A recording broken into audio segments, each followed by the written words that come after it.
¿Por qué un puñado de jinetes, no más de 500, se lanzó en un ataque suicida contra una fuerza de 26.000 guerreros de élite bajo el mando personal del legendario Saladino? Y más aún, ¿cómo es que este acto de locura aparente no solo no terminó en una masacre instantánea, sino que se convirtió en una de las victorias más asombrosas e improbables de la historia militar? La respuesta a esta pregunta no se encuentra en la fe ciega o en la desesperación, sino en un frío cálculo forjado en el crisol de la guerra implacable. Es la historia de una hermandad que convirtió la disciplina en un arma más afilada que cualquier espada de Damasco.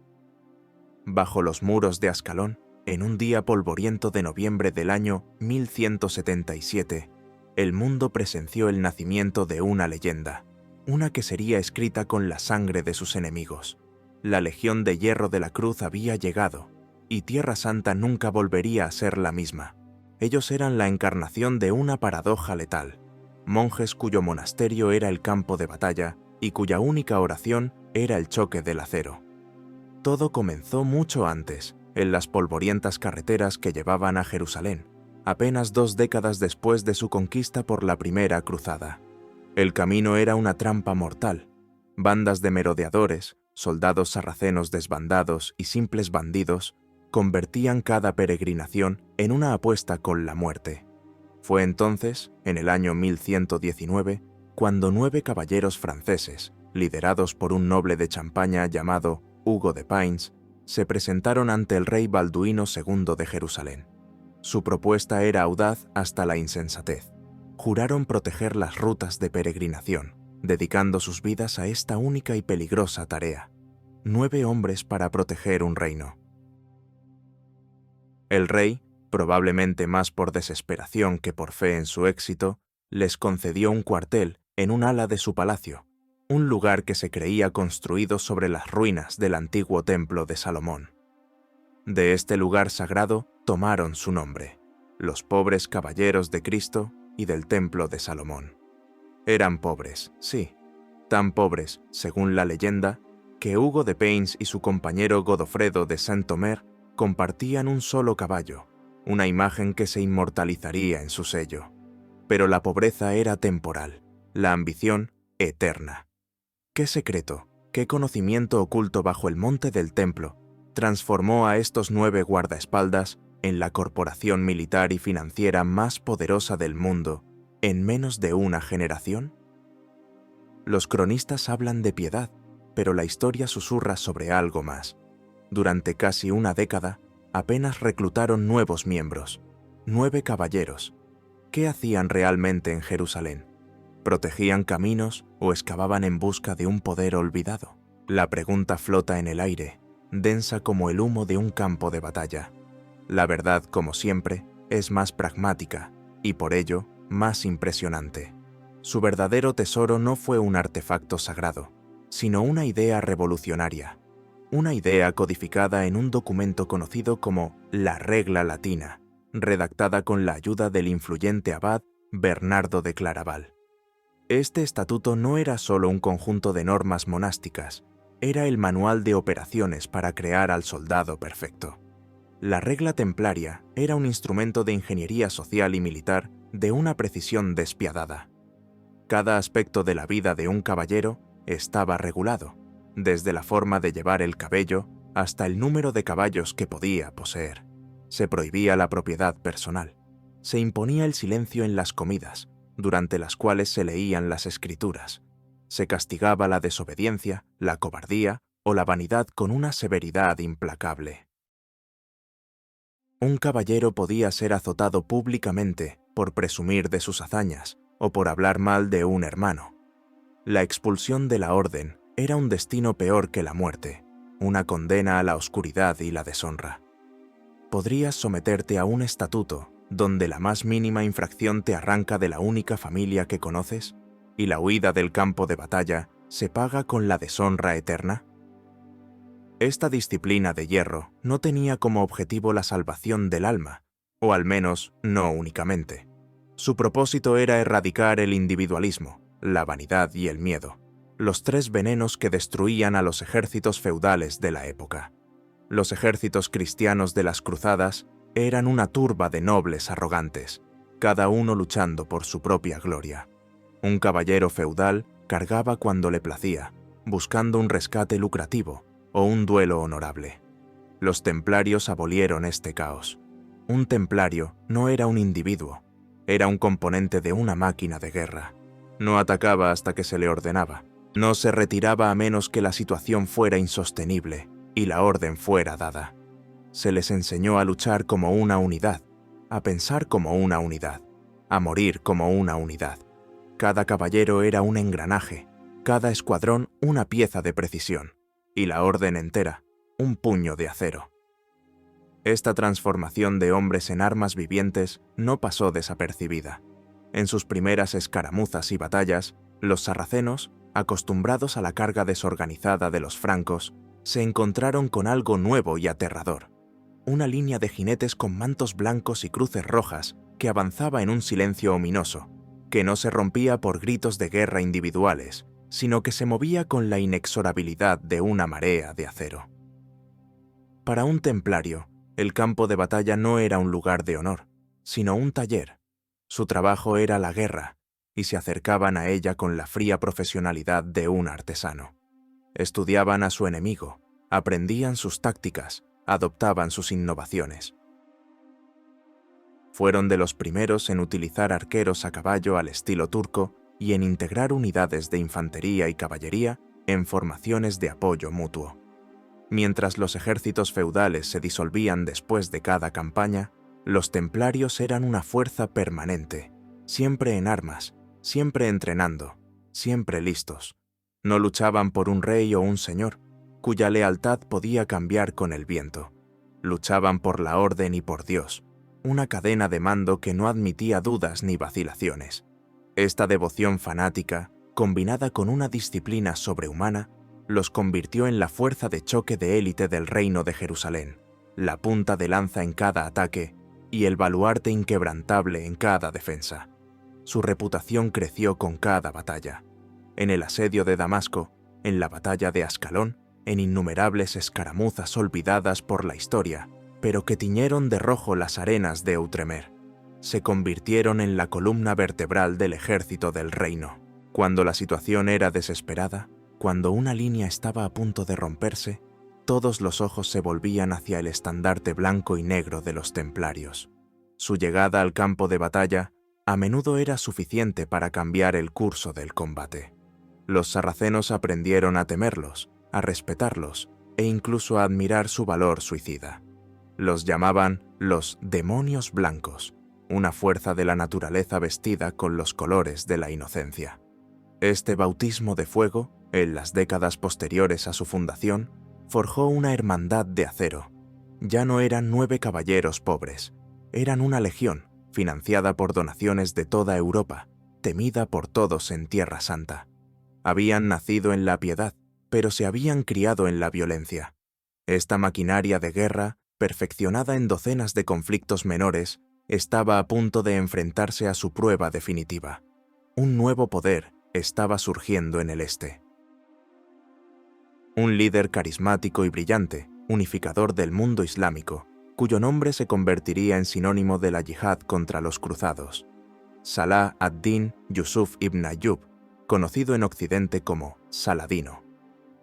Él no era un emir local más, era un estratega consumado, un político astuto y un guerrero implacable que soñaba con expulsar a los francos de Jerusalén para siempre. Sabía que para lograrlo debía romper la espina dorsal de la defensa cristiana. Debía destruir a los templarios. El escenario para la confrontación se preparó cerca de una colina polvorienta, un lugar sin importancia aparente en el mapa, pero que la historia recordaría para siempre. Un lugar llamado Montchisard. Allí, el joven rey Balduino IV, un adolescente valiente pero carcomido por la lepra, lideraba un ejército desesperadamente superado en número. A su lado, como un pilar de acero, se encontraba el contingente templario, la única fuerza capaz de realizar lo imposible. Sabían que una carga frontal era una sentencia de muerte. También sabían que la inacción era una garantía de aniquilación. Fue en ese momento de elección imposible cuando la esencia misma de la orden se rebeló. No se trataba de morir por la fe, sino de hacer que el enemigo muriera por la suya. El genio táctico de la orden, su capacidad para convertir la desesperación en una ventaja, estaba a punto de desatarse sobre el confiado ejército de Saladino en una furia que sacudiría los cimientos del poder en Oriente Medio. La leyenda estaba a punto de ser forjada en un acto de violencia tan puro y concentrado que casi parecía una forma de arte. La pregunta que resuena a través de los siglos es simple. ¿Qué fue lo que realmente convirtió a este puñado de hombres en una fuerza imparable? Algunos dicen que fue su fe, una devoción inquebrantable que les quitó el miedo a la muerte. Otros argumentan que fue su disciplina de hierro, un entrenamiento y una organización que no tenían parangón en su época. ¿Qué crees que es un arma más poderosa para un guerrero? ¿La fe ciega o el control absoluto? Escribe tu elección en los comentarios. ¿Fe o disciplina? La respuesta podría sorprenderte. El sol de levante caía a plomo sobre la llanura de Montgisard. El aire vibraba con el calor y el zumbido de miles de insectos, un preludio silencioso a la cacofonía de la batalla que se avecinaba. El ejército de Saladino, una marea de más de 26.000 almas, se extendía hasta donde alcanzaba la vista. Mamelucos de élite, arqueros sudaneses, caballería ligera turca. Eran la flor y nata del mundo islámico, confiados en su número y en el genio de su líder. Habían sorprendido al ejército franco, disperso y mal preparado. El propio Saladino había cometido un raro error de cálculo. Subestimó a su oponente, permitiendo que su ejército se relajara, creyendo que la victoria era un mero trámite. No contaba con la presencia de 80 caballeros templarios, 80 de un total de quizás 400 o 500 jinetes francos en total, una gota de acero en un océano de guerreros. La lógica militar dictaba una retirada, buscar una posición defensiva, esperar un milagro. Pero los templarios no creían en esperar milagros, los forjaban. Lo que sucedió a continuación desafía la razón. El joven rey leproso, Balduino IV, con sus manos vendadas y su rostro oculto tras una máscara, fue ayudado a bajar de su caballo. Se arrodilló ante una reliquia de la Vera Cruz, su cuerpo frágil contrastando con la voluntad indomable que ardía en su interior. A su señal, los templarios no dudaron. Liderados por su maestre, Eudes de Saint-Amand, formaron la punta de lanza de la carga. No fue un galope desordenado y gritón como el de los caballeros feudales. Fue un avance metódico, casi silencioso. Primero al paso, luego al trote, finalmente al galope. Una cuña de hierro y carne que ganaba velocidad, sus lanzas de 12 pies bajando al unísono, sus escudos formando un muro impenetrable. El estandarte blanco y negro, el Bausin, ondeaba sobre ellos, una señal de muerte inminente. El ejército de Saladino, sorprendido en pleno descanso, apenas tuvo tiempo de reaccionar. Vieron venir una pesadilla. La carga templaria no era solo un acto de fuerza bruta, era una obra maestra de la guerra psicológica y táctica. Su objetivo no era todo el ejército enemigo, una tarea imposible. Su objetivo era la cabeza de la serpiente, el propio Saladino y su guardia personal de mamelucos. Sabían que si el líder caía o huía, el pánico se extendería como la pólvora por un ejército compuesto por diversas facciones, cuya lealtad dependía en gran medida del carisma y el éxito de su comandante. La cuña de caballeros pesados golpeó el centro de la línea sarracena con la fuerza de un martillo de guerra. El impacto fue cataclísmico. Las primeras filas de infantería simplemente se desintegraron. Las lanzas de los templarios, diseñadas para perforar armaduras, atravesaron escudos y cuerpos con una facilidad aterradora. Una vez rotas las lanzas, desenvainaron las espadas, y comenzó la carnicería. Un caballero templario a caballo era el equivalente medieval a un tanque ligero. Protegido por una cota de malla completa, un yelmo cerrado y un gran escudo, montado en un destrero criado para la batalla, era una plataforma de armas móvil casi invulnerable a las armas de la infantería. Multiplicado por 80 y actuando con una coordinación perfecta, el efecto era devastador. Cortaban, golpeaban y pisoteaban, abriéndose paso a través de las filas enemigas con una furia fría y metódica. No se detenían a tomar prisioneros, no buscaban duelos individuales. Su único objetivo era el estandarte de Saladino. El resto del pequeño ejército franco, inspirado por su ejemplo, cargó tras ellos, ensanchando la brecha que habían abierto. La batalla se convirtió en un caos sangriento, pero un caos con un epicentro: la imparable ofensiva de los mantos blancos.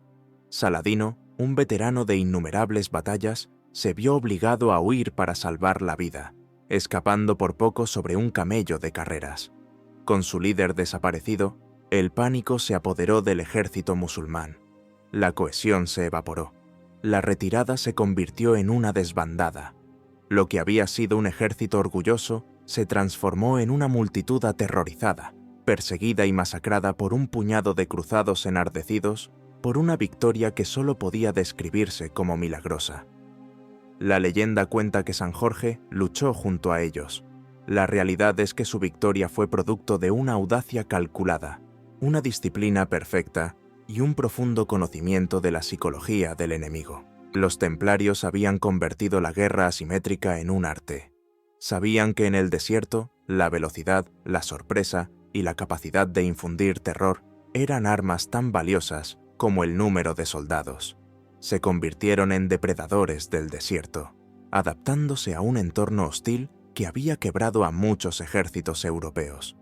Aprendieron a realizar incursiones rápidas y profundas en territorio enemigo, golpeando caravanas, asaltando puestos de avanzada y desapareciendo antes de que el enemigo pudiera organizar una respuesta.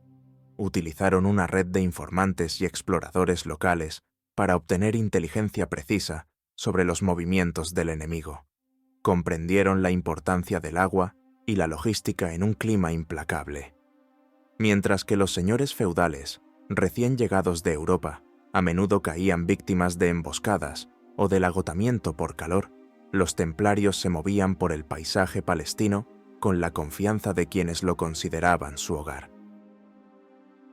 Su capacidad para operar en pequeños grupos autónomos, pero coordinados con una estrategia central, los convirtió en una fuerza increíblemente flexible y letal. Eran las fuerzas especiales de su tiempo, capaces de llevar a cabo misiones que ningún otro ejército se atrevería a intentar. Los cronistas árabes, como Baja al-Din, escribieron sobre ellos con una mezcla de odio y admiración. Los describían como los más feroces guerreros de los francos, hombres que preferían la muerte a la captura, que luchaban hasta el último aliento. Las historias sobre su valor se extendieron por todo el mundo musulmán, convirtiéndolos en figuras casi míticas, en demonios de blanco que emergían de la bruma del desierto para impartir muerte. Esta reputación era un arma en sí misma. La mera noticia de que un contingente templario se unía a un ejército enemigo era suficiente para sembrar la inquietud en las filas sarracenas. Sabían que se enfrentarían a un enemigo que no se rompería, que no huiría y que vendería su vida a un precio terriblemente alto. Para un templario, la retirada no era una opción táctica, era un fracaso moral. La victoria en Montgisard fue el apogeo de esta doctrina. Demostró al mundo que la Legión de Hierro de la Cruz podía derrotar a cualquiera, sin importar las probabilidades. Fue una victoria tan completa que aseguró la supervivencia del Reino de Jerusalén durante otra década y consolidó la reputación de los templarios como los salvadores de Tierra Santa. Sin embargo, esta victoria pírrica también reveló una verdad incómoda. Dependía de la audacia, del riesgo extremo y de la habilidad de un número muy reducido de guerreros de élite. Una victoria así era un relámpago en la tormenta, brillante y aterrador, pero no podía ganar la guerra por sí sola. Para asegurar un dominio duradero, para mantener a raya a las interminables hordas del Islam, necesitaban algo más que cargas de caballería suicidas. Necesitaban anclas, necesitaban fortalezas que no pudieran ser tomadas, bastiones de piedra que pudieran resistir cualquier asedio y servir como bases inexpugnables desde las cuales proyectar su poder. Una victoria como la de Montgisard es efímera. Para controlar una tierra hostil, la voluntad debe ser grabada en piedra. La lección de Montgisard fue clara. El valor podía ganar una batalla, pero solo la estrategia y la infraestructura podían ganar una guerra. Los templarios, pragmáticos hasta la médula, entendieron esto mejor que nadie. Después del éxtasis de la victoria, llegó la fría reflexión. ¿Cómo mantener el control sobre vastas extensiones de territorio con fuerzas limitadas? La respuesta estaba escrita en las colinas y los pasos de montaña de Tierra Santa. No en la arena, sino en la roca. La siguiente fase de su dominio no se libraría con cargas de caballería, sino con martillos, cinceles y una comprensión de la geometría y la ingeniería que estaba siglos por delante de su tiempo. La era de los leones del desierto daría paso a la era de los arquitectos de imperios. La Orden del Temple estaba a punto de construir su legado más duradero, una red de castillos tan formidable que se convertiría en la columna vertebral de acero de los reinos cruzados. Estas fortalezas no eran meros refugios, eran declaraciones de poder, proyecciones de una voluntad indomable talladas en el paisaje. Desde lo alto de las murallas del Chastel Blanc, un vigía templario podía observar el valle de Akar, controlando una de las principales rutas de invasión desde el interior musulmán. El castillo, una torre del homenaje blanca y austera, visible a kilómetros de distancia, no era solo una fortificación, era un símbolo. Proclamaba en un lenguaje universal de piedra y altura que la orden estaba allí, vigilando permanentemente. Este castillo, junto con docenas de otros, formaba una red estratégica que ahogaba las ambiciones de sus enemigos. Los templarios no solo construyeron castillos, perfeccionaron el arte de la fortificación hasta un grado que no se había visto en Europa desde la caída del Imperio Romano. Eran ingenieros militares tan brillantes como guerreros feroces. Su genio residía en la adaptación y la innovación. Estudiaron las fortalezas bizantinas y musulmanas, tomaron sus mejores ideas y las mejoraron con una lógica fría y funcional. El resultado fue una nueva generación de castillos, despojados de cualquier adorno innecesario, diseñados con un único propósito, la máxima eficiencia defensiva. El castillo de Safed, que dominaba la ruta entre Damasco y Acre, es un ejemplo perfecto. Reconstruido por los templarios a mediados del siglo XIII, se convirtió en una de las fortalezas más imponentes de Oriente. Contaba con muros concéntricos, una innovación revolucionaria. Si un atacante lograba superar el muro exterior, se encontraba atrapado en una zona de muerte, bajo el fuego cruzado de los defensores en el muro interior, más alto. Las torres ya no eran cuadradas, una vulnerabilidad a los zapadores y a las máquinas de asedio, sino redondas o poligonales, capaces de desviar los proyectiles y eliminar los ángulos muertos. Cada elemento, desde la ubicación de las aspilleras hasta la inclinación de los muros, estaba calculado para infligir el máximo daño al asaltante. La vida dentro de estas fortalezas era una extensión de la disciplina de la orden. Eran guarniciones militares, no cortes señoriales. Un castillo templario era un lugar de austeridad y preparación constante.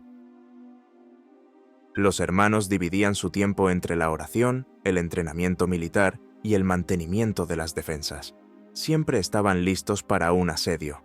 Sus almacenes estaban repletos de grano, vino y armas, suficientes para resistir durante meses, incluso años. Poseían sistemas increíblemente sofisticados para la recolección y el almacenamiento de agua, a menudo el factor decisivo en los largos asedios bajo el sol abrasador de Oriente Medio. Tortosa, en la costa de la actual Siria, era su principal base naval y fortaleza. Era una ciudadela dentro de una ciudad, con acceso directo al mar, lo que garantizaba que pudiera ser reabastecida incluso cuando estuviera completamente rodeada por tierra. Era el Gibraltar de las Cruzadas, una fortaleza que se consideraba inexpugnable. Defender estas fortalezas requería tanto coraje como ingeniería. Un asedio era una prueba de resistencia psicológica y física. Desde las murallas, los templarios observaban cómo el enemigo montaba sus máquinas de asedio, mangoneles, trabuquetes, torres de asalto. El aire se llenaba con el estruendo de las piedras que se estrellaban contra los muros y los gritos de los atacantes. Los defensores respondían con sus propias catapultas, con lluvias de flechas y, si los atacantes se acercaban a los muros, con aceite hirviendo, arena caliente o cal viva. Si se abría una brecha, la lucha se trasladaba a los pasillos y escaleras del castillo, un combate brutal cuerpo a cuerpo en espacios reducidos, donde la disciplina y la habilidad individual de los templarios les daban una ventaja decisiva. Para un templario, la espada era la llave, y cada fortaleza sarracena una cerradura que esperaba ser forzada, pero su propio hogar era una caja fuerte de acero y piedra. Estos castillos no eran solo puestos militares aislados, eran los nodos de una vasta red económica y administrativa. Cada fortaleza controlaba las tierras circundantes, recaudaba impuestos de las aldeas locales, gestionaba granjas y molinos. Eran el centro de un feudo corporativo, y los beneficios se reinvertían en la guerra. Este modelo de autofinanciación permitió a la Orden mantener un ejército permanente sin depender constantemente de las donaciones de Europa. Se convirtieron en el Estado dentro del Estado, con su propia infraestructura, su propia economía y su propio ejército. Su poder y autonomía comenzaron a despertar la envidia y el recelo no solo de sus enemigos musulmanes, sino también de los señores cristianos y de las otras órdenes militares, como los hospitalarios, con quienes a menudo competían ferozmente. El poder que emanaba de estos castillos de piedra no era solo militar y económico, era también un poder basado en la información. Dentro de sus muros, en las cámaras del Consejo, los comendadores templarios no solo planeaban maniobras militares, recibían informes de una red de espías y agentes que se extendía por todo el Levante. Escuchaban a mercaderes, peregrinos y enviados de emires locales. Analizaban los rumores, las alianzas cambiantes y las intrigas de las cortes musulmanas. La verdadera fuerza de estas fortalezas no residía únicamente en la solidez de sus muros, sino en el conocimiento que se acumulaba y procesaba en su interior. La guerra, para los templarios, no se ganaba solo con la fuerza, sino con la inteligencia. Este entendimiento los llevaría a un nuevo campo de batalla, uno que se libraba en las sombras, con susurros y dagas en lugar de espadas y estandartes. La Orden estaba a punto de sumergirse en las aguas turbias de la diplomacia y el espionaje de Oriente Medio, un mundo donde los enemigos de hoy podían ser los aliados de mañana y donde la supervivencia a menudo dependía de hacer tratos con el diablo. Sus castillos les proporcionaban la seguridad para jugar a este juego peligroso. Su pragmatismo les daba la flexibilidad para negociar con aquellos a quienes, en teoría, habían jurado destruir. Esta dualidad, la del monje guerrero que rezaba por la destrucción de los infieles por la mañana y negociaba con ellos en secreto por la tarde, se convertiría en una de las características más fascinantes y controvertidas de la Orden del Temple. Su guerra visible, librada desde imponentes fortalezas, estaba a punto de ser eclipsada por una guerra invisible, una guerra en la sombra. Las murallas de un castillo pueden proteger de las espadas y las flechas, pero no de las intrigas. Y en el complejo tablero de ajedrez de Tierra Santa, los templarios demostraron ser jugadores tan hábiles en las sombras como en el campo de batalla. Su red de fortalezas no era solo una barrera defensiva, sino también una telaraña de inteligencia. Desde estos centros neurálgicos, tejieron una red de espionaje que rivalizaba con la de cualquier reino. Sus agentes eran mercaderes, monjes de otras órdenes, desertores e incluso musulmanes locales, que por oro o por agravios personales estaban dispuestos a vender información. Este flujo constante de datos les permitía anticipar los movimientos del enemigo, explotar las rivalidades entre los distintos emires sarracenos y tomar decisiones basadas en la inteligencia, no en la fe ciega. Sabían que una advertencia a tiempo valía más que 1000 caballeros. Su pragmatismo los llevó a establecer relaciones que escandalizaron a los cristianos más devotos de Europa. La más famosa y ambigua de estas relaciones fue con la legendaria secta de los nizaríes, más conocidos por sus enemigos como los Hashashin o asesinos. Liderados por el enigmático Viejo de la Montaña desde su fortaleza de Masyaf, Los asesinos eran maestros del asesinato político y la guerra psicológica.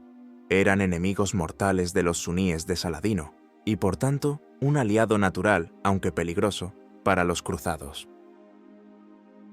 Los templarios y los asesinos desarrollaron una relación compleja, una mezcla de hostilidad y cooperación a regañadientes. Se enfrentaron en batallas, pero también intercambiaron enviados y, en ocasiones, coordinaron sus acciones contra un enemigo común. Se dice que los templarios incluso pagaban un tributo a los asesinos para asegurar que sus agentes no se convirtieran en objetivos, una especie de seguro medieval contra el asesinato político. ¿Qué lleva a una organización devota a hacer tratos con una secta de asesinos? La respuesta es la Realpolitik en su forma más pura. Los templarios entendieron que en Oriente Medio la supervivencia exigía flexibilidad. La moralidad en blanco y negro de los sermones de Claraval se volvía gris bajo el sol del desierto. Se vieron envueltos en la política local, a veces actuando como mediadores entre facciones musulmanas rivales, otras veces echando leña al fuego para mantener a sus enemigos divididos. Se ganaron la reputación de ser poco fiables y de doble cara. Un emir sarraceno que firmaba un tratado con el rey de Jerusalén a menudo insistía en que los templarios también lo ratificaran por separado, ya que sabía que la orden seguía su propia agenda y no se consideraba obligada por los juramentos de un rey al que a menudo despreciaban por su debilidad o incompetencia. Esta independencia y esta voluntad de ensuciarse las manos en la diplomacia secreta los convirtieron en actores políticos inmensamente poderosos, pero también en objeto de sospechas.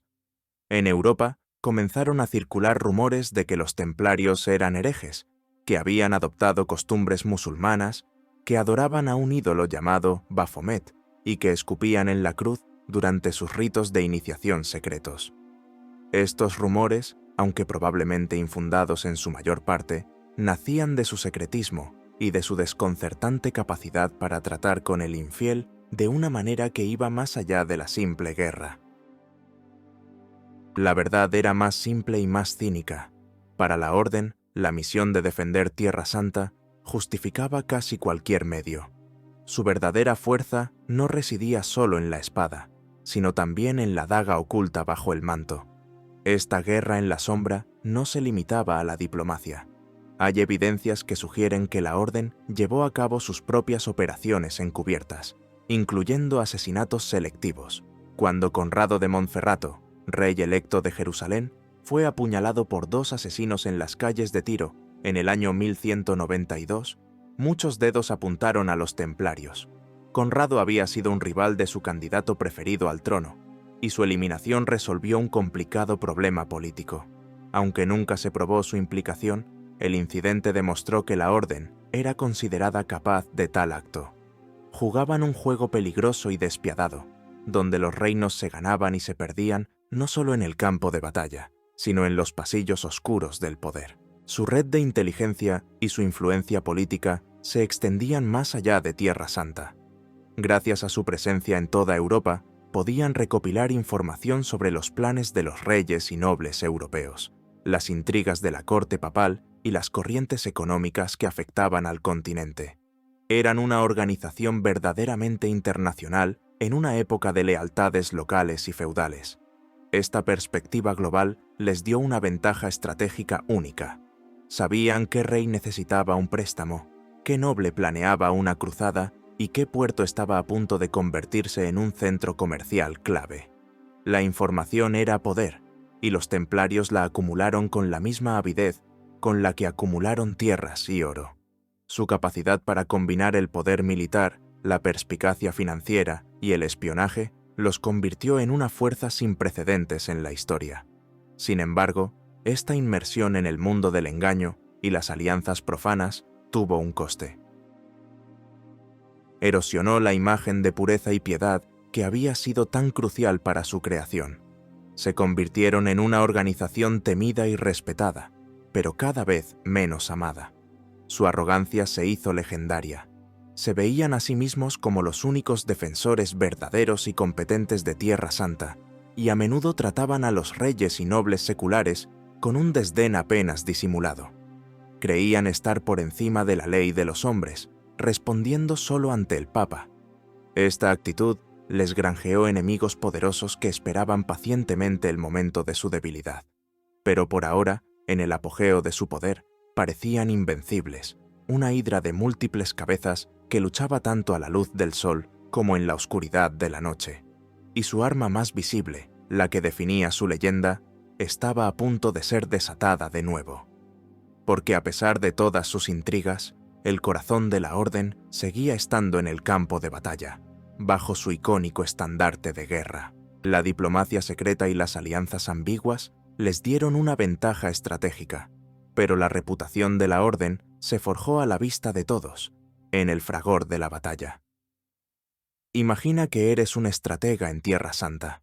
Te enfrentas a una elección, aliarte con un poderoso vecino que es un enemigo tradicional pero predecible, o con un grupo secreto que es impredecible pero que podría darte una ventaja decisiva. ¿Qué riesgo prefieres correr? ¿El del enemigo conocido o el del aliado misterioso? Escribe tu elección, vecino o secreto. A veces, la elección más segura no es la que gana la guerra. A pesar de toda su sofisticación en el espionaje y la política, la imagen indeleble de los templarios es la de la carga de su caballería pesada. Y en el corazón de esa carga, ondeando desafiante contra el cielo polvoriento de Palestina, estaba su estandarte de batalla, el Beauseant. No era una bandera ornamentada con oro y joyas, como las de los reyes y duques. Era un simple estandarte de dos colores, dividido horizontalmente, negro en la parte superior y blanco en la parte inferior. Su diseño austero era un reflejo de la propia orden. El significado, según sus propias crónicas, era claro. Eran feroces y terribles para los enemigos de Cristo, el negro, pero amables y benévolos con sus amigos, el blanco. Sin embargo, en el campo de batalla, solo se veía un significado, el negro de la muerte que se cernía sobre una tormenta blanca de furia. El Beauseant era más que un trozo de tela, era un arma psicológica. Cuando se alzaba el Beauseant, significaba que los templarios entraban en combate. Y para ellos, el combate era un acto total. La regla de la orden era explícita y brutal en sus dictados sobre la batalla. A un caballero templario le estaba prohibido retirarse o romper filas, a menos que las probabilidades fueran abrumadoramente desfavorables, a menudo citadas como más de 3-1. Incluso entonces, solo podían retirarse si el comendador daba la orden. Huir por iniciativa propia era uno de los peores crímenes que un hermano podía cometer, castigado con la expulsión ignominiosa. Mientras el Beauseant ondeara, debían luchar. Si caía, debían reunirse en torno a cualquier otro estandarte cristiano. Solo si todos los estandartes habían caído y la situación era desesperada, se les permitía salvarse como pudieran. ¿Qué lleva a una persona a caminar voluntariamente hacia una muerte segura en nombre de una idea? Para los templarios, la respuesta era simple. La deshonra era infinitamente peor que la muerte. La muerte en batalla era un atajo al paraíso. La cobardía era un billete de ida al infierno, tanto en la tierra como en el más allá. Esta doctrina del no retroceso convertía cada carga templaria en un acontecimiento aterrador. Los ejércitos sarracenos, compuestos en gran parte por caballería ligera diseñada para escaramuzas, ataques rápidos y retiradas fingidas, se encontraban con una fuerza que no jugaba según esas reglas. La carga templaria era un ariete humano. Avanzaban en una formación cerrada, a menudo en forma de cuña, en un silencio disciplinado que era más intimidante que cualquier grito de guerra. El único sonido era el retumbar de cientos de cascos, el tintineo de las cotas de malla y el susurro del viento en el Beauseant. Eran una avalancha de acero que no podía ser detenida ni desviada. Su impacto era diseñado para romper la línea enemiga en el primer choque, sembrando el pánico y el desorden. Una vez dentro de las filas enemigas, la formación se disolvía en un torbellino de combates individuales, donde la superioridad de su equipo pesado y su entrenamiento les daba una ventaja letal. El cronista musulmán Usama ibn Munkid, que luchó contra los cruzados, describió a los templarios con un respeto a regañadientes, llamándolos la fuerza más disciplinada y efectiva de los ejércitos francos.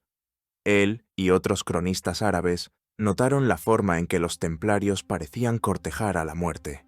Observaron cómo, incluso cuando estaban heridos y superados en número, se negaban a rendirse. Para un guerrero musulmán, la captura y el posterior rescate eran una parte aceptada de la guerra. Para un templario, era un fracaso. Su juramento les prohibía ofrecer un rescate por sí mismos. Solo se podía intercambiar un hermano capturado por otro prisionero, o, en circunstancias extremas, se podía vender una pequeña porción de los bienes de la orden para liberarlo. En la práctica, esto significaba que un templario capturado tenía muchas más probabilidades de ser ejecutado que un caballero secular, y ellos lo sabían.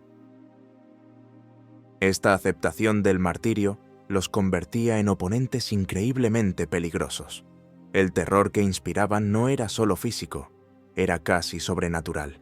Los mantos blancos, que se ensuciaban rápidamente con el polvo y la sangre de la batalla, los hacían destacar en el caos del combate. La cruz roja sobre el corazón era un objetivo, pero también un símbolo de su devoción fanática. Para los soldados sarracenos, esta visión de jinetes fantasmales, cargando sin miedo a la muerte, era profundamente inquietante. Se contaban historias de que no podían ser asesinados por armas convencionales, que eran una especie de espectros de la guerra. La orden cultivaba activamente esta imagen. Su secretismo, sus rituales privados y su negativa a hablar de los asuntos internos de la hermandad alimentaban las leyendas. Eran un enigma envuelto en acero, y el miedo a lo desconocido es el más antiguo y poderoso de todos los miedos. Esta combinación de disciplina de hierro, desprecio por la muerte y guerra psicológica hizo de los templarios la unidad de choque más temida de su tiempo. Sin embargo, esta misma fuerza era también su mayor debilidad. Su negativa a retirarse, su orgullo y su confianza en su propia invencibilidad podían llevarlos al desastre si eran dirigidos por un líder imprudente o si caían en una trampa bien tendida. Eran un arma increíblemente afilada, pero un arma sin flexibilidad.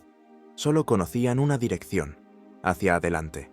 Su doctrina de combate no dejaba lugar para la sutileza o la retirada táctica. En la mayoría de las situaciones, esto los hacía invencibles.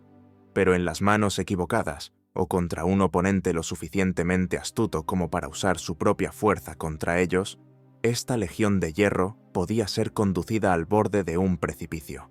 Su mayor triunfo, Montgisard, fue el resultado de una audacia calculada. Su mayor desastre sería el producto de la misma cualidad, pero despojada de la sabiduría y convertida en pura arrogancia. El hombre que personificaría esta fatal arrogancia fue el gran maestre Gerard de Ridefort. Un hombre ambicioso, impulsivo y con un odio personal hacia Raimundo III de Trípoli, uno de los nobles más poderosos y prudentes del reino. La enemistad de Ridefort con Raimundo nublaría su juicio y lo llevaría a tomar una serie de decisiones catastróficas que sellarían el destino del reino de Jerusalén.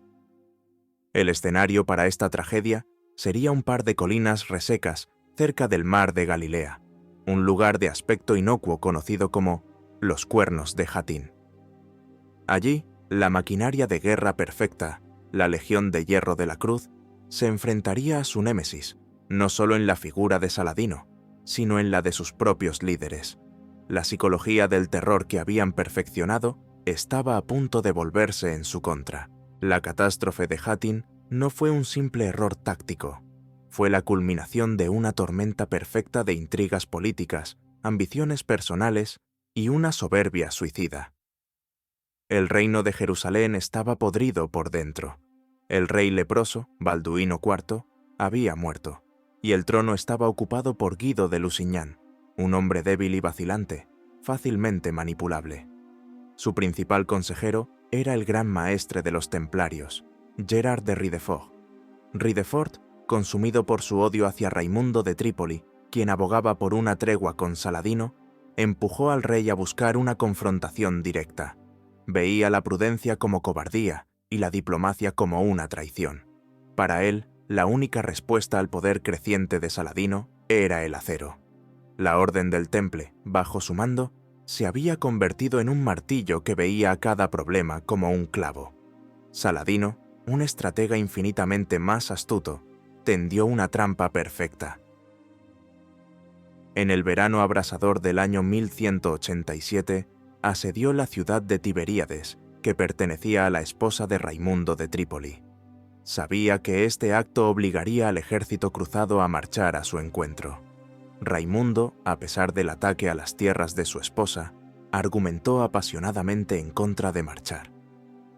El ejército estaba reunido en Seforia, un lugar con agua y pastos abundantes. Moverse a través del desierto en pleno julio para enfrentarse al ejército de Saladino en un terreno elegido por él era una locura militar. Conocía la tierra, conocía al enemigo y sabía que era una sentencia de muerte. Por un momento, su consejo prevaleció. Los varones del reino, reconociendo la sabiduría de sus palabras, acordaron permanecer en Seforia. La crisis parecía evitada, pero esa noche, Gerard de Ridford fue a la tienda del rey Guido. Lo que se dijo exactamente se ha perdido en la historia, pero el resultado es conocido. Ridford, apelando al honor del rey, acusándolo de cobardía y probablemente recordándole las enormes deudas que Guido tenía con la orden, lo convenció de cambiar de opinión. A la mañana siguiente, para el horror de Raimundo y los otros varones veteranos, sonaron las trompetas. El ejército del reino de Jerusalén, la mayor fuerza que los cruzados habían reunido jamás en Tierra Santa, abandonó la seguridad de sus pozos y comenzó la marcha fatal hacia Tiberíades. Fue una marcha hacia el infierno. El sol era implacable.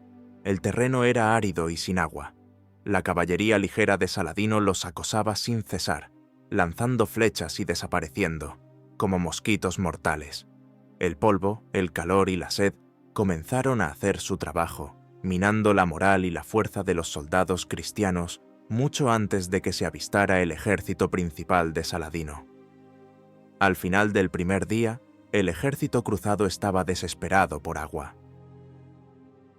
Se dirigieron hacia el mar de Galilea, pero Saladino bloqueó su camino, acampando cerca de la única fuente de agua disponible. Los francos se vieron obligados a pasar la noche en una meseta árida, rodeados, sin una gota de agua. La noche fue una tortura. Los hombres y los caballos, enloquecidos por la sed, escuchaban las burlas de los soldados de Saladino que gritaban y tocaban tambores desde su campamento junto al lago. Para aumentar su miseria, los sarracenos prendieron fuego a la maleza seca que rodeaba el campamento cruzado. El humo y el calor se sumaron al tormento de la sed. Al amanecer del 4 de julio, el ejército cristiano no era una fuerza de combate, sino una masa de hombres exhaustos, deshidratados y desmoralizados. Estaban atrapados. La batalla que siguió no fue una batalla, fue una masacre. Los templarios y los hospitalarios, a pesar de las condiciones, lucharon con su valor característico. Formaron la vanguardia y la retaguardia, tratando de mantener unido al ejército. Pero incluso su disciplina sobrehumana no pudo superar la sed y la desesperación. La infantería, enloquecida, rompió filas y trató de abrirse paso hacia el agua, solo para ser masacrada. Raimundo de Trípoli y un pequeño contingente de caballeros lograron una carga desesperada y rompieron el cerco, escapando de la trampa. Algunos cronistas lo acusaron de traición, pero lo más probable es que Saladino simplemente abriera sus filas y las dejara pasar, sabiendo que su huida desmoralizaría aún más a los que quedaban. El resto del ejército, con el rey Guido, se retiró a las 2 colinas conocidas como los Cuernos de Hattin para una última y heroica resistencia. Allí, rodeados y superados en número, los templarios lucharon hasta el final. Los relatos hablan de cargas desesperadas, de caballeros que luchaban a pie después de que sus caballos murieran, de un valor que impresionó incluso a sus enemigos. Pero el valor no podía cambiar el resultado. Uno a uno, cayeron.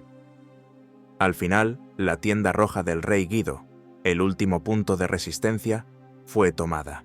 La batalla había terminado. El ejército del Reino de Jerusalén había sido aniquilado. La Vera Cruz, la reliquia más sagrada de la cristiandad, fue capturada. Fue la mayor catástrofe en la historia de las cruzadas.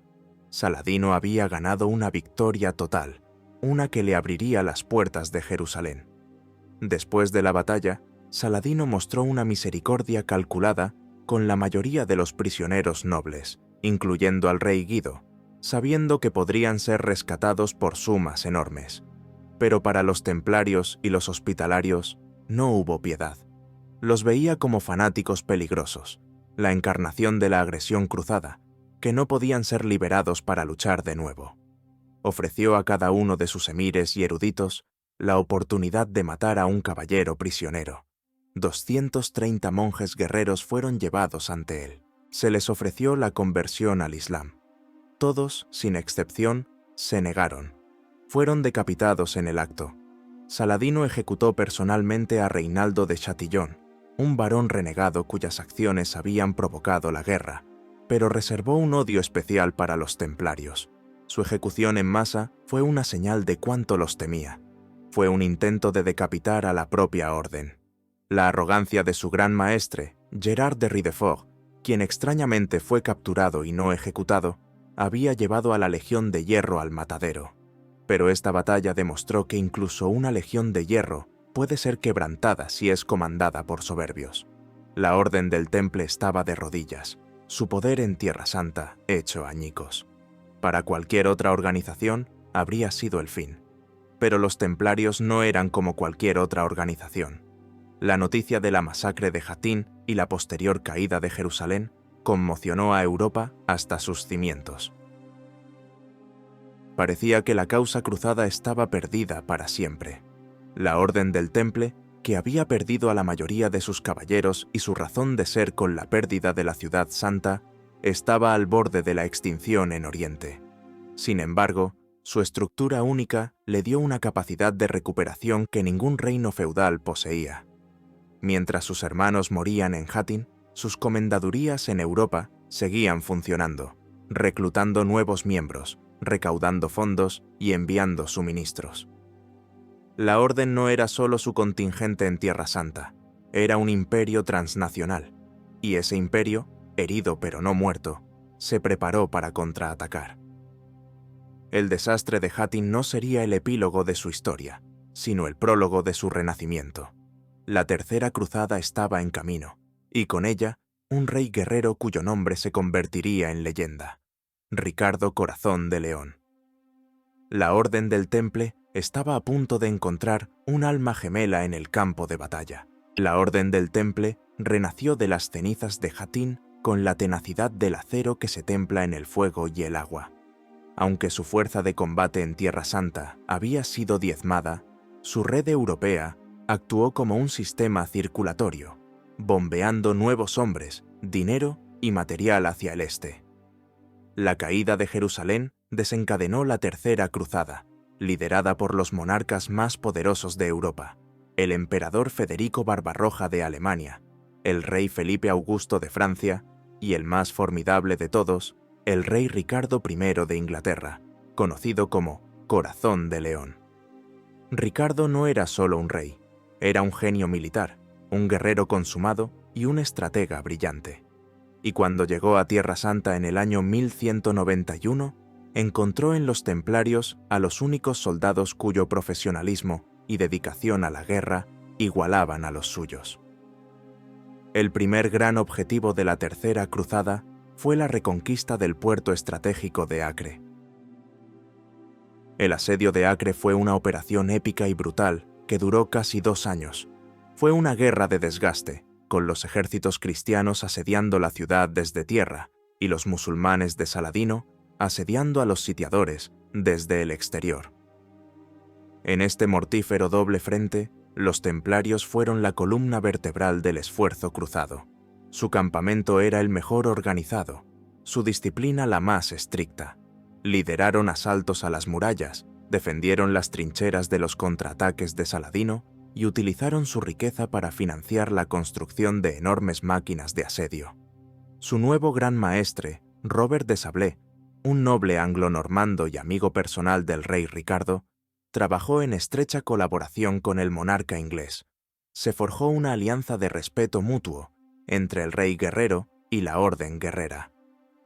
Ricardo Corazón de León, un táctico soberbio pero también un hombre de temperamento explosivo y una arrogancia colosal, a menudo chocaba con los otros líderes de la cruzada, pero con los templarios hablaba el mismo idioma, el idioma de la guerra eficiente. Reconoció su valor, su disciplina y su conocimiento inigualable del terreno y del enemigo. Los utilizó como su guardia de élite, sus asesores estratégicos y, lo que es más importante, como la fuerza de choque que podía ejecutar sus audaces planes tácticos. Tras la caída de Acre, Ricardo se propuso marchar hacia el sur por la costa para reconquistar Jaffa, un paso previo indispensable para cualquier intento de recuperar Jerusalén. Esta marcha sería la prueba definitiva de su liderazgo y de la disciplina de su ejército, y los templarios jugarían un papel crucial. Saladino no podía permitir que el ejército de Ricardo llegara a Jaffa. Lo acosó sin descanso durante toda la marcha. El 7 de septiembre del año 1191, cerca de la ciudad en ruinas de Arsuf, Saladino decidió que era el momento de lanzar un ataque total. Su plan era hostigar a la retaguardia del ejército cruzado, provocando que rompieran filas para contraatacar, y luego envolver y destruir al ejército fragmentado, una repetición de la táctica que tan bien le había funcionado en Hattin. El ejército cruzado marchaba en una columna compacta, con la infantería y los arqueros en el flanco expuesto hacia tierra, protegiendo a la caballería y el tren de bagajes que se movían junto a la costa. Los templarios formaban la vanguardia, y los hospitalarios, la retaguardia, las dos posiciones de mayor peligro y honor. Durante horas, el ejército de Ricardo soportó una lluvia de flechas y cargas intermitentes de la caballería ligera sarracena. La disciplina, bajo la atenta mirada del rey, fue magnífica.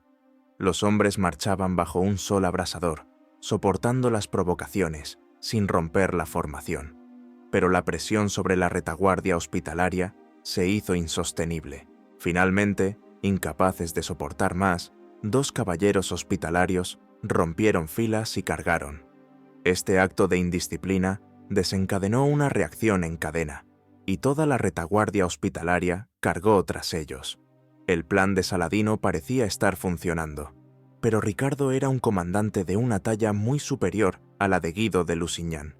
En lugar de entrar en pánico, convirtió la crisis en una oportunidad. Hizo sonar las trompetas, dando la señal para una carga general coordinada. Y en la vanguardia, los templarios, que habían mantenido una disciplina de hierro durante toda la mañana, finalmente se desataron. La carga de la caballería pesada cruzada, liderada por los templarios en un extremo y el propio Ricardo en el centro, fue devastadora. Golpeó al ejército de Saladino, que en ese momento estaba desorganizado y se había acercado demasiado en su persecución de los hospitalarios. Fue Hattin a la inversa. El ejército de Saladino fue destrozado y obligado a huir. Arsuf no fue una victoria aniquiladora como Montgisard, pero fue inmensamente importante desde el punto de vista psicológico.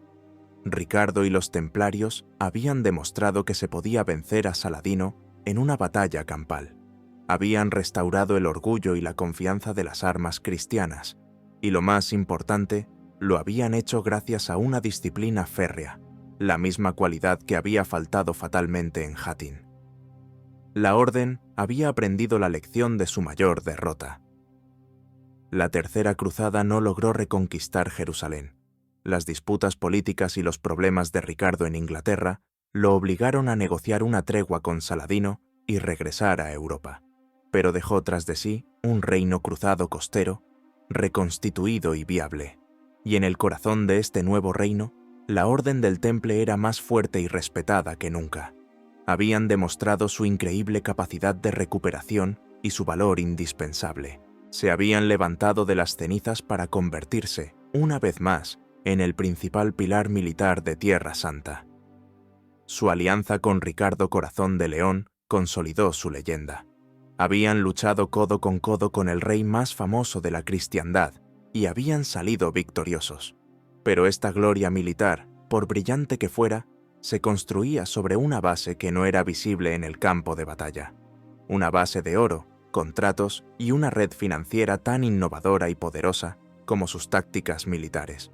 Su guerra era cara y los templarios estaban a punto de demostrar que eran tan geniales manejando las finanzas como lo eran manejando la espada. La guerra es un negocio caro y la guerra eterna es un negocio increíblemente caro. Para mantener sus ejércitos, construir sus castillos y financiar sus operaciones en Tierra Santa, los templarios necesitaban un flujo constante de dinero. Aquí es donde revelaron otro aspecto de su genio. No solo eran monjes y guerreros, también eran banqueros extraordinariamente astutos. Crearon lo que se puede considerar el primer sistema bancario multinacional de la historia, una red financiera que se extendía desde Londres y París hasta Jerusalén y Antioquía. Este imperio financiero fue la base invisible de su poderío militar. Sin su oro, el acero de sus espadas se habría oxidado hace mucho tiempo. Su innovación más brillante fue la invención de un precursor del cheque de viajero. Un peregrino o un cruzado que se dirigía a Tierra Santa se enfrentaba al enorme riesgo de ser robado en el camino. Llevar grandes sumas de oro y plata era una invitación al desastre. Los templarios ofrecieron una solución elegante. El peregrino podía depositar su dinero en una comendaduría templaria en, por ejemplo, París. A cambio, recibía una carta de crédito, una nota cifrada que detallaba la suma depositada. Al llegar a Tierra Santa, podía presentar esa carta en una casa templaria en Acre o Jerusalén y retirar su dinero, menos una comisión por el servicio. Este sistema, respaldado por la formidable reputación y la red segura de la Orden, revolucionó los viajes medievales y se convirtió en una fuente masiva de ingresos y capital para los templarios. Pero no se detuvieron ahí. Con enormes cantidades de capital a su disposición, comenzaron a actuar como banqueros para la realeza y la nobleza de toda Europa. El tesoro real de Francia se guardaba en la Casa del Temple de París. Reyes como Enrique II de Inglaterra y Luis VII de Francia pidieron préstamos masivos a la Orden para financiar sus guerras y sus reinos. Los templarios se convirtieron en los tesoreros y acreedores de la cristiandad. Gestionaban propiedades, cobraban impuestos en nombre de señores y obispos, y actuaban como fideicomisarios de testamentos. Su red de comendadurías, exenta de impuestos locales por decreto papal, funcionaba como una red de sucursales bancarias, moviendo dinero y crédito a través de las fronteras con una eficiencia sin precedentes. Un caballero templario no solo juraba pobreza personal, se convertía en el engranaje de una vasta corporación dedicada a la acumulación de riqueza para la causa. Esta riqueza se canalizaba directamente hacia el esfuerzo de guerra en Oriente. El oro recaudado en una granja de ovejas en Yorkshire o en un viñedo en Borgoña se transformaba en el salario de un mercenario turcopolo, en las piedras de una nueva torre en el castillo de Safed o en el acero de 1000 nuevas puntas de lanza. La logística de la Orden era una maravilla de la época. Poseían su propia flota de barcos en el Mediterráneo que transportaba no solo tropas y peregrinos, sino también mercancías, caballos y, por supuesto, dinero. Controlaban puertos y rutas comerciales, generando aún más ingresos. Esta integración vertical de finanzas, logística y poder militar los convirtió en una entidad autónoma y autosuficiente. Eran un estado sin territorio geográfico definido, cuyo imperio se basaba en castillos, granjas y libros de contabilidad. Esta transición de pobres caballeros a banqueros internacionales no estuvo exenta de problemas. Su inmensa riqueza y poder económico generaron una profunda envidia. Mientras que un noble podía admirar su valor en el campo de batalla, le resultaba mucho más difícil aceptar que ese mismo monje guerrero fuera también su acreedor, un hombre que podía exigir el pago de una deuda con la misma frialdad con la que dirigiría una carga de caballería. La imagen del pobre caballero se desvanecía, reemplazada por la de un banquero arrogante y calculador. Se les acusaba de usura, de avaricia y de anteponer los beneficios a la piedad. La paradoja era evidente. Su guerra por la fe se había convertido en el negocio más rentable de su tiempo, y este éxito financiero les estaba creando enemigos mucho más peligrosos que cualquier sultán sarraceno.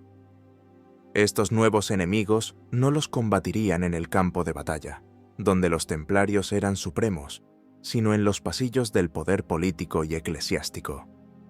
La acumulación de tanto poder en manos de una sola organización que no respondía ante ningún rey y solo nominalmente ante el Papa, era inherentemente desestabilizadora para el orden feudal de Europa. Mientras la guerra en Tierra Santa continuara, su existencia estaba justificada. Eran la punta de lanza de la cristiandad, y su coste, por elevado que fuera, se consideraba necesario. Pero, ¿qué pasaría si esa guerra terminara? ¿Qué pasaría si los cruzados fueran expulsados definitivamente de Tierra Santa? La misión principal de la orden desaparecería, pero su inmenso poder, riqueza y estructura militar permanecerían. Se convertirían en una anomalía, un ejército permanente sin una guerra que librar, una corporación masiva sin un propósito claro.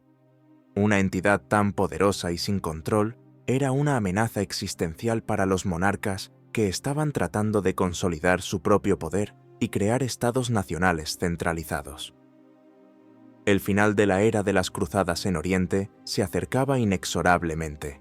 El poder de los mamelucos, una nueva y formidable dinastía de sultanes guerreros en Egipto, estaba en ascenso. Uno por uno, los últimos bastiones cruzados comenzaron a caer.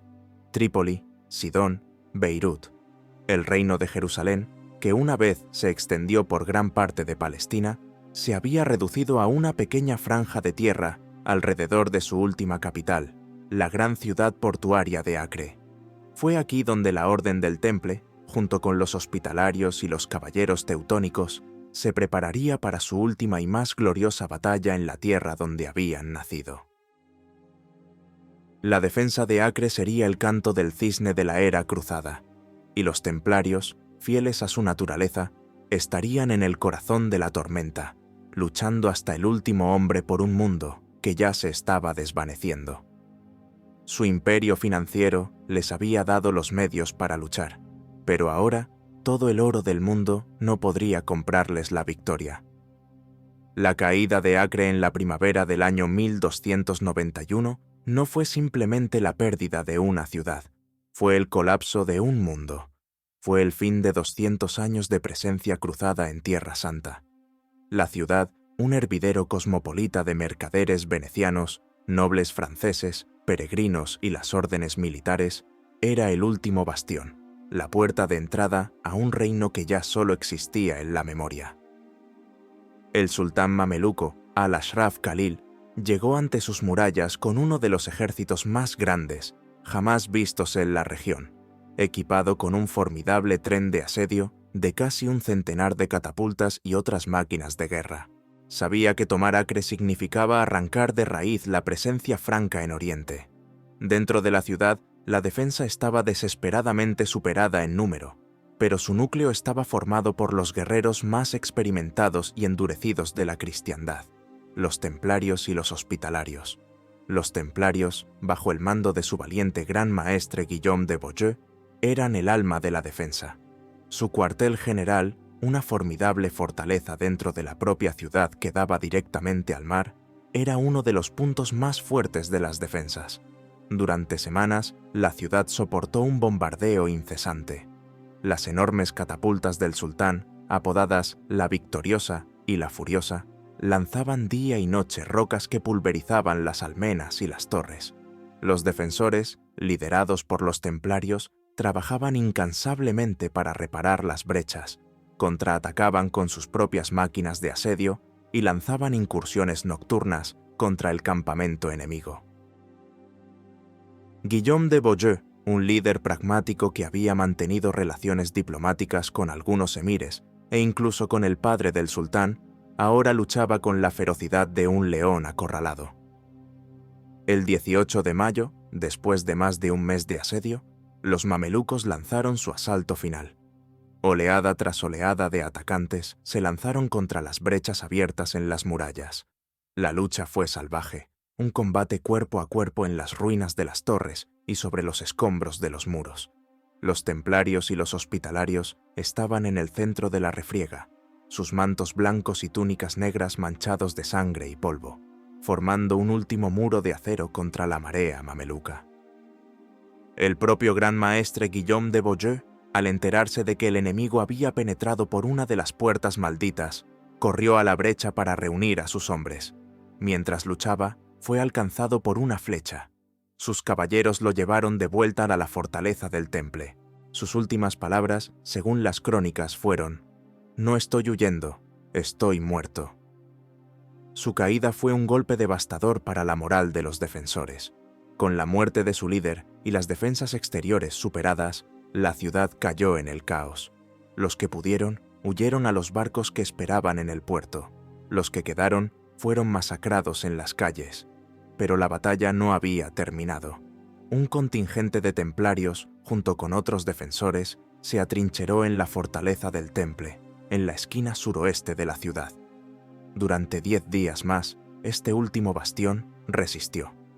La fortaleza del Temple era una ciudadela formidable, y los mamelucos tuvieron que asediarla como si fuera una nueva ciudad.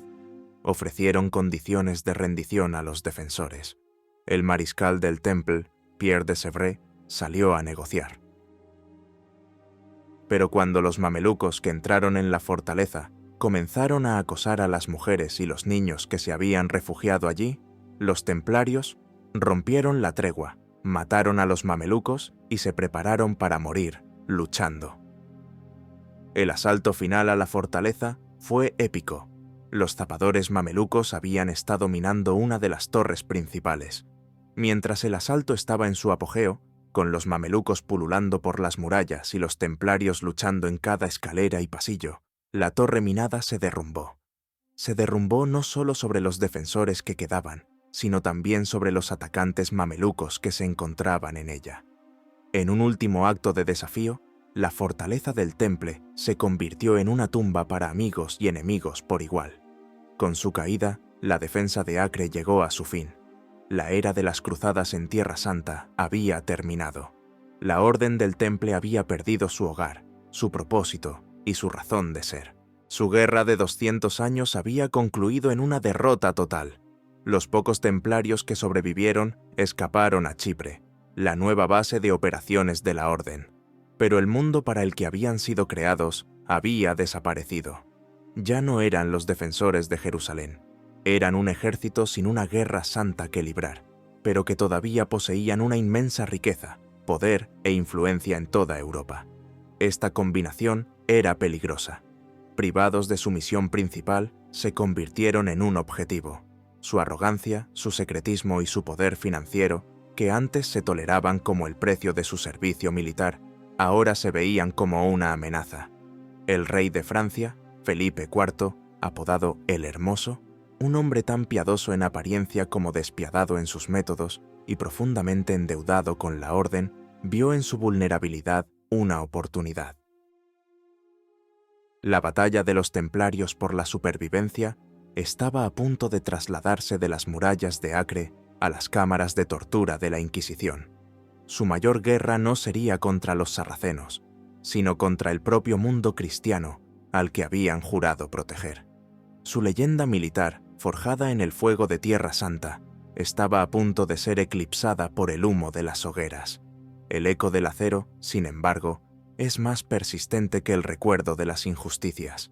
La Orden de los Pobres Caballeros de Cristo y del Templo de Salomón fue oficialmente disuelta por el Papa Clemente V en el año 1312, bajo la inmensa presión del rey Felipe de Francia.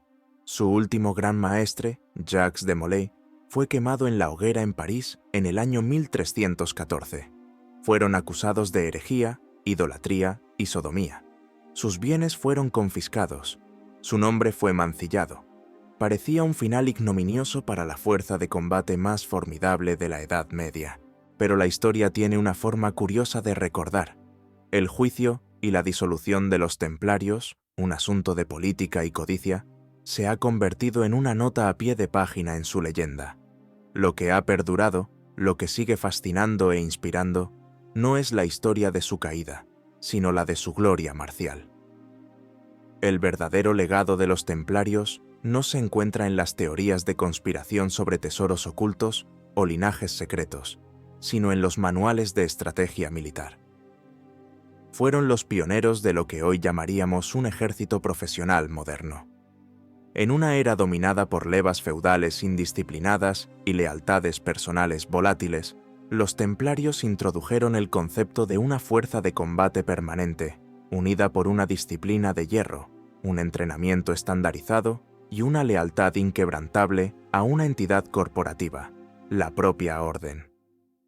Su regla no era solo un texto religioso, era un código militar que creaba un soldado cuyo ego estaba subordinado al de la unidad. Esta idea era revolucionaria y sentó las bases para la creación de los ejércitos nacionales que surgirían siglos después. Sus innovaciones tácticas también dejaron una marca indeleble. Perfeccionaron la carga de la caballería pesada, convirtiéndola no en un acto de valor individual, sino en una maniobra coordinada y precisa, diseñada para romper la formación enemiga en un punto decisivo. Fueron maestros en la integración de diferentes tipos de tropas, utilizando la infantería y los arqueros para apoyar y proteger a su preciada caballería. Su genio en la ingeniería de fortificaciones estableció un nuevo estándar en la defensa, y sus castillos se convirtieron en modelos que fueron estudiados y emulados en toda Europa. Además, su comprensión de la logística, la importancia de las líneas de suministro seguras y la necesidad de una base financiera sólida para sostener una campaña militar a largo plazo, estaba siglos por delante de su tiempo. La maquinaria de guerra templaria era un sistema completo que integraba el combate, la ingeniería, las finanzas y la inteligencia de una manera que no se volvería a ver hasta la era de Napoleón. Pero más allá de la táctica y la estrategia, su legado más poderoso es el mito del guerrero perfecto. El templario se ha convertido en un arquetipo, el soldado de élite, despojado de identidad personal, dedicado en cuerpo y alma a una causa mayor, que no teme a la muerte y vive según un código estricto. Es una imagen que resuena a través de la historia, desde los espartanos en las Termópilas hasta las fuerzas especiales de hoy en día. Ellos demostraron que un pequeño número de guerreros, unidos por una disciplina y una voluntad inquebrantables, puede enfrentarse y derrotar a enemigos muy superiores en número. Demostraron que la cohesión y la moral pueden ser armas más poderosas que la simple fuerza bruta. Su historia es un testimonio eterno del poder de la organización humana para la guerra. La leyenda que dejaron no es la de banqueros o herejes, sino la de los impecables guerreros de la cruz. La imagen que perdura es la del caballero del manto blanco, cargando sin miedo hacia las lanzas enemigas bajo el estandarte blanco y negro. Su historia no termina realmente en las hogueras de París, sino en los campos de batalla de Tierra Santa, en Montgisard, en Arsuf y en la defensa final de Acre. Fue allí donde nació y se forjó su gloria inmortal. El fuego de las hogueras consumió sus cuerpos, pero no pudo tocar su leyenda, porque el eco del acero es más fuerte que el crepitar de las llamas. La Legión de Hierro de la Cruz fue destruida, pero su fantasma sigue cabalgando en la imaginación de Occidente, un recordatorio perpetuo de que, en la guerra, la voluntad es el arma definitiva. La historia de los templarios nos deja con una pregunta fundamental sobre la naturaleza del poder. Ellos construyeron un imperio militar y financiero sin precedentes, pero al final fueron destruidos no por un enemigo externo, sino desde dentro. ¿Qué crees que define verdaderamente el poder duradero? ¿La capacidad de construir instituciones y riquezas? ¿O la voluntad de sacrificarlo todo por un ideal, incluso hasta la aniquilación? Tu elección en los comentarios, construir o sacrificar, porque cada generación se enfrenta, a su manera, a la misma elección.